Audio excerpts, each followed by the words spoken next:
ये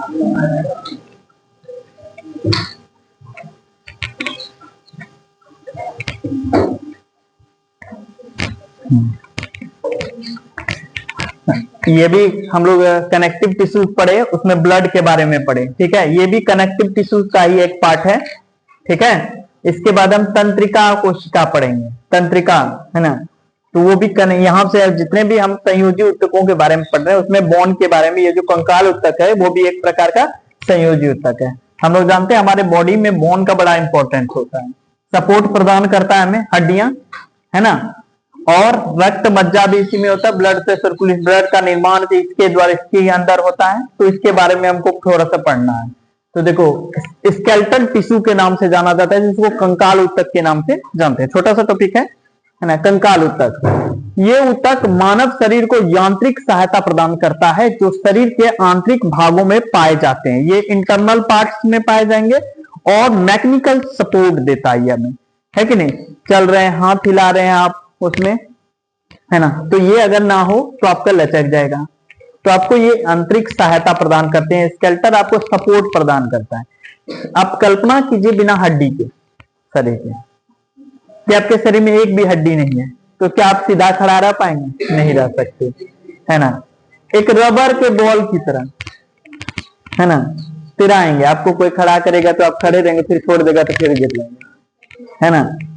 तो वो सपोर्ट दे रहा है। इसी तरह देखिए, जब पैर टूटता है किसी का, वो देखिए अपने पैर पर खड़ा नहीं हो पा रहा है, एक तो दर्द के कारण, दूसरा क्या होता है कि वो पैर मुड़ जाते हैं, है कि नहीं। तो यांत्रिक सपोर्ट, इंटरनल सपोर्ट बहुत जरूरी होता है। तो ये हमें इंटरनल सपोर्ट प्रदान करता है। यह शरीर के विभिन्न भागों को जोड़कर कंकाल तंत्र, स्केलेटल सिस्टम का निर्माण करता है। अब सब जगह यहाँ जैसे देखो, ये ज्वाइंट है, ये ज्वाइंट है, पैर के हड्डियों में ज्वाइंट है, और ये एक सिस्टम का निर्माण करता है, कंकाल तंत्र, है ना।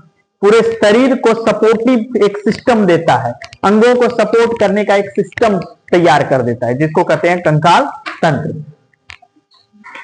इनको दो प्रमुख भागों में विभाजित करते हैं। पहले अस्थि होगा, एक प्रमुख भाग इसका है अस्थि, दूसरा होगा कार्टिलेज, कार्टिलेज जिसको उपास्थि के नाम से जाता है। बोन एंड कार्टिलेज, उपास्थि।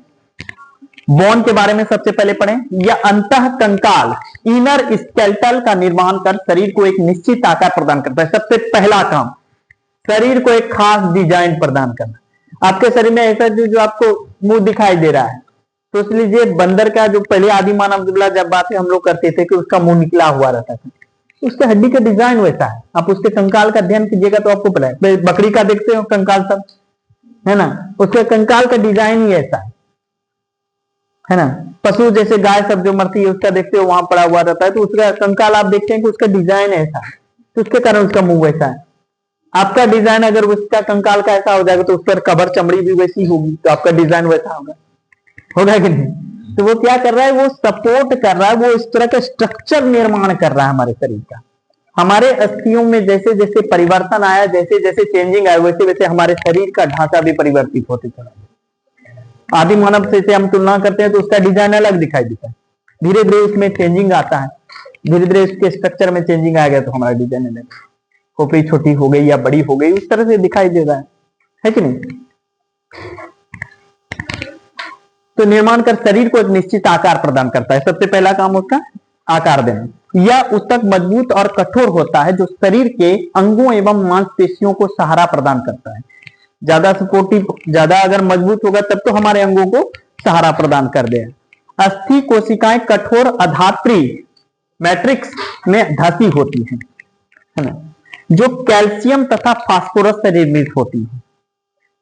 कैल्शियम और फास्फोरस, तो हड्डी दो चीजों से मिलकर बनेगा, एक कैल्शियम एक फास्फोरस। जब आप कभी कैल्शियम और फास्फोरस, फास्फोरस आपको पता है कि जैसे माचिस में आप देखते हैं रेड फास्फोरस होता है, रगड़ते हैं जलता है, तो हड्डी में भी होता है ना।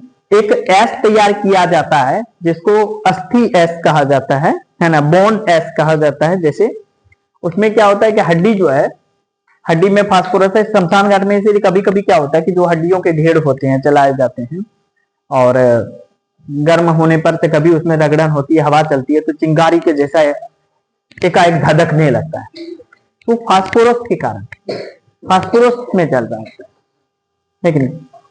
तो दो चीज आपका कैल्शियम से बना हुआ है और फास्फोरस। इसलिए पुराने जमाने के जो लोग थे वो कहते थे कि हड्डी अगर से जहां माल जाल को काटा जाता था उस जगह वो उपजाऊ बन जाती।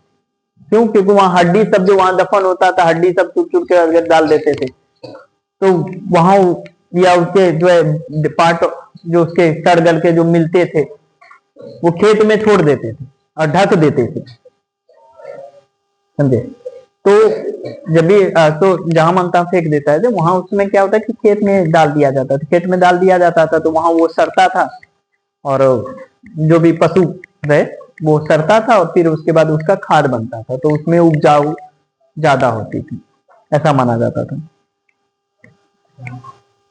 इनकी कोशिकाओं को ऑस्टियोब्लास्ट कहते हैं। ऑस्टियोब्लास्ट भी कहेंगे या ऑस्टियोसाइट भी कहेंगे, दोनों एक ही नाम से जैसा मिलता जुलता है, ऑस्टियोब्लास्ट या ऑस्टियो। किसकी कोशिकाओं को, है ना, कैल्शियम और ये सबसे मिली जो बनी हड्डी जो है उसकी कोशिकाओं को ऑस्टियोब्लास्ट कहेंगे। इसके बारे में और भी पढ़ेंगे, ऑस्टियोब्लास्ट क्या होता है भी कहा जाता है।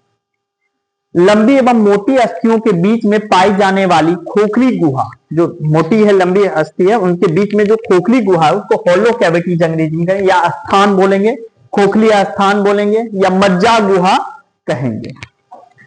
अस्थि मज्जा बोन मैरो कहलाती है। लाल अस्थि मज्जा रेड बोन मैरो अस्थियों के सिरों के पास पाई जाती है तथा अस्थियों के मध्य में पीली अस्थि मज्जा पाई जाती है ना।